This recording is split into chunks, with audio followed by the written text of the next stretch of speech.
Эч качан өзүңүздү, бала чакаңызды, мал мүлкүңүздү каргабаңыз, терс дуба кылбаңыз.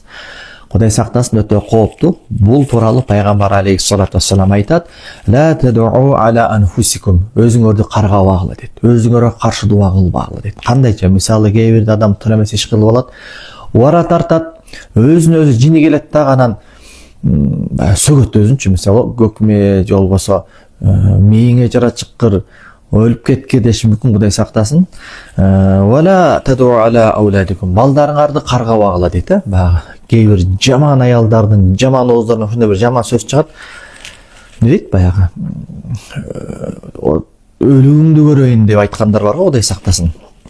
Вала тадуу аля хидамикум, өзүңөрдүн кызматчыларыңарды каргабагыла дейт. Вала тадуу аля амваликум, өзүңөрдүн мал мүлкүңөрдү каргабагыла дейт. Кээ бирөө дыйканчылык кылса, ошол коюн каргабеşi мүмкүн, малчылык кылса, дыйканчылык кылса, жерин каргабеşi мүмкүн, мынадай эл кылдың, өлүп кетчи деп, мисалы, Кудай сактасын. Вала туафику миналлахи саа, Аллах тараптан бир убакыт болот. Фаянзилу фиха иато, ошол убакта Кудайым кабыл кылат.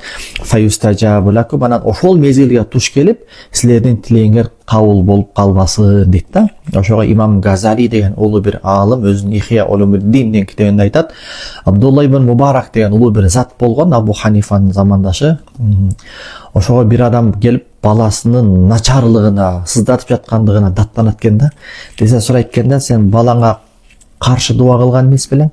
Балаңды каргаган эмес белең?" Десе, "Ооба, каргаам" дейт да. Десе айткан экен: "Анта афсаттаху", сен балаңды бузупсуң. Балаңды өзүң талкалаган турбайсың деген экен да. Ошого пайгамбарыбыз ар дайым балдарга жакшы дуба кылган. Ушул илимдүү болсун, бактылуу болсун, өмүрү узун болсун, рызкысы кенен болсун деп, мен ага мисалдар өтө көп.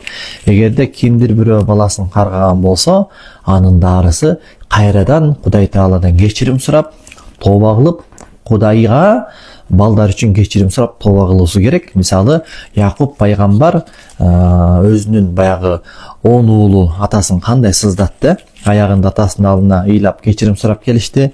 Якуб пайгамбар не деп атат? "Сауфастагфиру лакум Rabbi", тахажжуд мезгилинде мен силер үчүн эгемден кечирим сураймын дейт.